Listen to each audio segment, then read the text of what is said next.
Hey guys, welcome to the AFL Round 16 betting trend report and preview video going through all games this weekend. We've got a full round, 9 games. I'm going to go through each matchup, who I think is going to win and why, what I'm considering betting in that game, and also the betting trends from their previous matchups. What are the odds been from their previous meetings, who's been covering, and have the games been going over or under the total line. Now, before we get into those matchups, just want to quickly recap last weekend. There were just the 6 games last weekend, with a number of teams having the mid-season bye. Of these 6 games, 4 of them went over the total points line. That means obviously 2 went under. The 2 games that went under were the North Melbourne game, and the other matchup was the Fremantle Gold Coast Suns game, Fremantle winning by 20 points. Weight teams covered 4 of the 6 games. Favorites won all 6 games. That's 2 weekends in a row where favorites have won every matchup. So last 12 games, favorites have won all of them. Also, favorites covered 4 of the 6 games in round 15. So far this season, it's a split with favorites and underdogs, both 63 apiece. Away sides have a slightly better overall record against the spread, covering 66 of 126 games, but not a great deal between them. Small favorites have a losing record, so small underdogs with a winning record. And then as the lines get bigger, the favorites have a better overall record.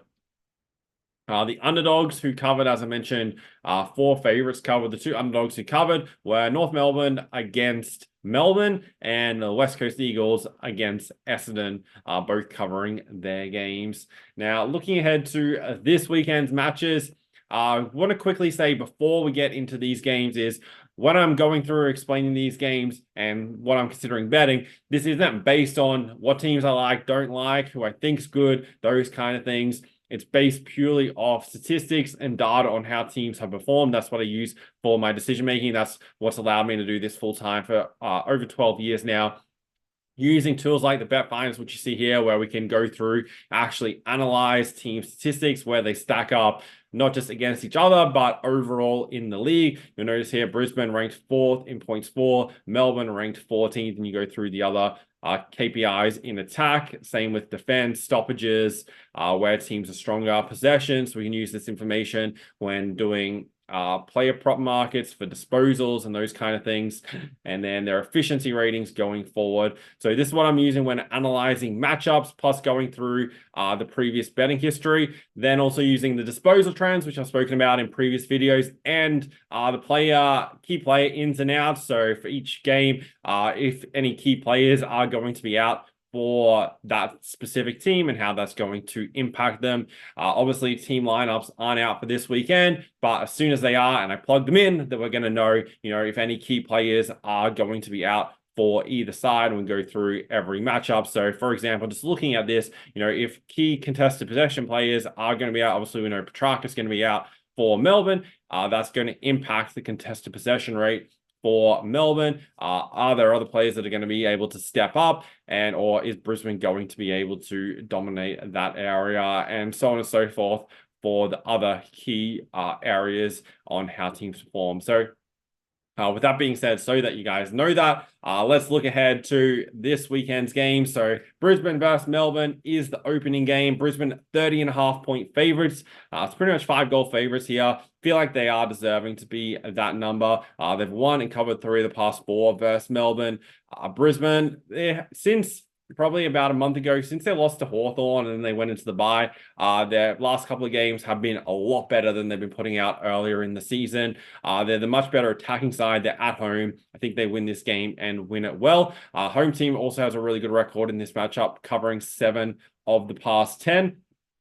And at home, Brisbane should be way too good for Melbourne, who they had an okay start to the season, but have really been slipping down the ladder over previous weeks. Of their last 6 games, they've only managed to win 2 of them. Those 2 wins came against North Melbourne by 3 points last weekend, where they're in big danger of losing that game, and then also against St Kilda. So highly strong form leading into this matchup, and expect Brisbane to be too good. At 30.5, I don't think it's a game where there's a ton of value in the line, but Brisbane should be way too good. They're clearly the better attacking side, and there's not a great deal between them defensively either. North Melbourne versus the Western Bulldogs. Western Bulldogs 36.5 point favorites. North Melbourne, a team that you kind of feel like are closing in on a win. They pushed Collingwood to 1 point 2 weeks ago, then pushed Melbourne to 3 points last week. So they've been getting close. That's obviously off their win prior to that against West Coast. So, you could say their past 3 games have been significantly better than what they're dishing out early on in the season. Bulldogs come into this off the bye, and obviously with North Melbourne's recent form, Bulldogs can't afford to take this game lightly like they might have been able to do 6-8 weeks ago. Bulldogs should be too good and should win this game. I don't think there's any value in them at minus 36.5. I'll be leaning towards the Bulldogs 1-39 or North at the plus 36.5 for this matchup. That being from a side perspective, North Melbourne have covered 2 of the past 3, and the Western Bulldogs have won the past 5. So Bulldogs have been winning, but North have been hanging around. The past 6 between these sides have gone over the total points line. It's set at 180.5. So we've got a high number here. However, I would lean towards the over. Neither of these sides are strong defensively, so we should be able to get points to take advantage of that. North Melbourne conceding 110 points a game on average. Western Bulldogs conceding a tick under 80 points on average. Bulldogs are ranked 3rd in attack, averaging 95 points a game.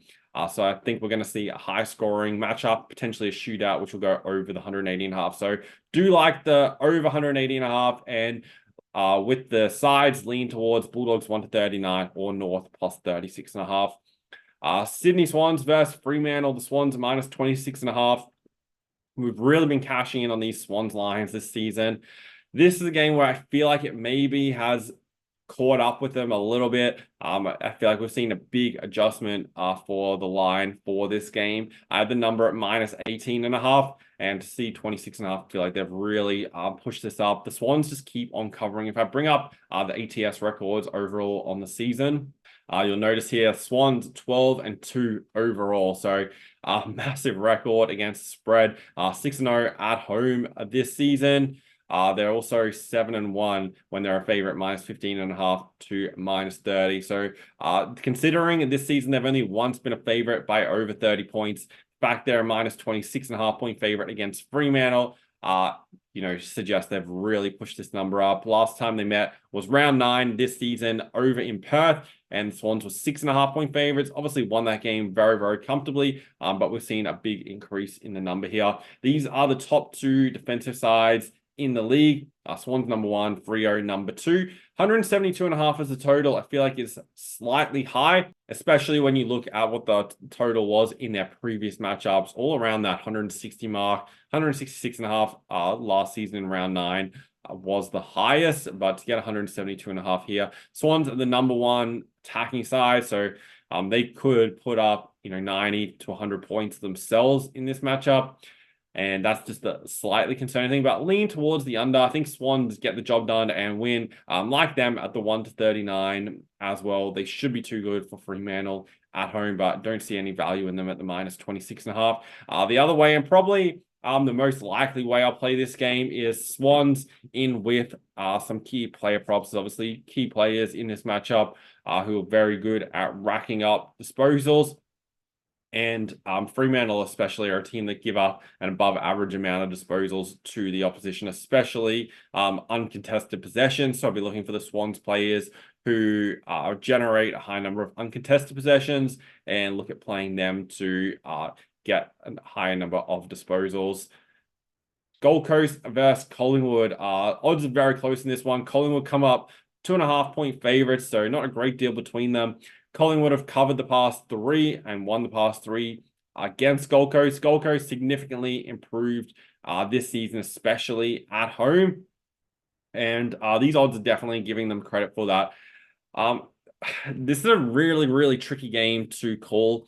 Collingwood haven't exactly been at their best the past few weeks, obviously due to injuries. However, they come into this off the bye, and Gold Coast is coming back from the Sunday late game trip to Perth.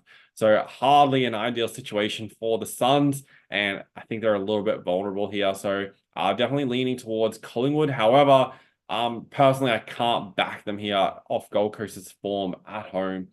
So probably most likely a stay away game from me. Obviously, I'll look for some disposal markets, especially for the Suns. Collingwood are ranked 16th in the league for opponent disposals. They also give up the most opponent handballs.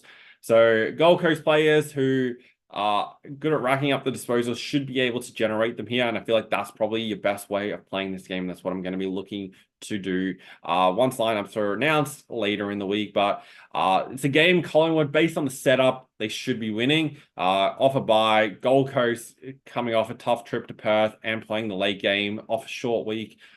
Then Collingwood should be winning. However, I can't trust them, and Gold Coast form at home has been really good, but I feel like the disposal way is the best way of playing that matchup.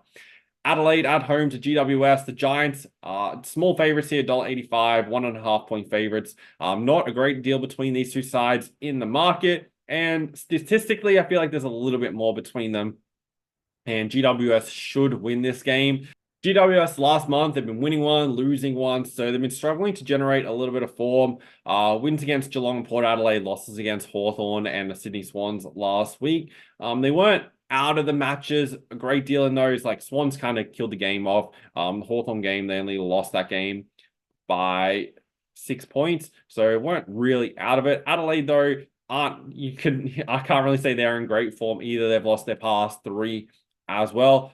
They come into this off the bye, so they've extended rest at home. So it's a good little setup for them. But I think GWS have bounced back. They've won and covered the past 4 versus the Crows, and I feel like we're getting a good enough price for them to bounce back here. So like the Giants to win this game.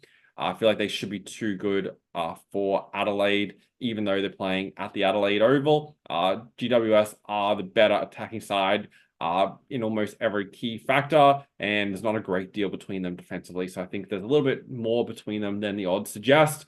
4 of the past 6 head-to-head have gone under. We've got a really low total here at 160.5, which that is due to the rain predicted in Adelaide this week. So staying away from the total, kind of at 160.5, there's not really a great deal of value in just playing the under just purely due to the weather. But if there is a lot of rain during this game, then that'll obviously go under.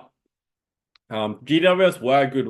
That game last week against the Swans, majority of the game was played in fairly considerable rain, and GWS kind of played better in the second half when the conditions were worse. So that's kind of a little bit of practice for them in those conditions going into this game against the Crows.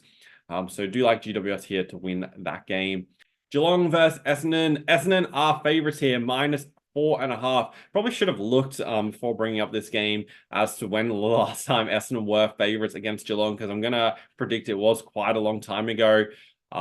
Geelong just in terrible form at the moment. They've lost 6 of their past 7 matches. However, they do face the Bombers here, where they've won and covered the past 6 against them. So it's a very winnable game for them. You'll notice that Geelong have put up big scores in recent meetings against the Bombers.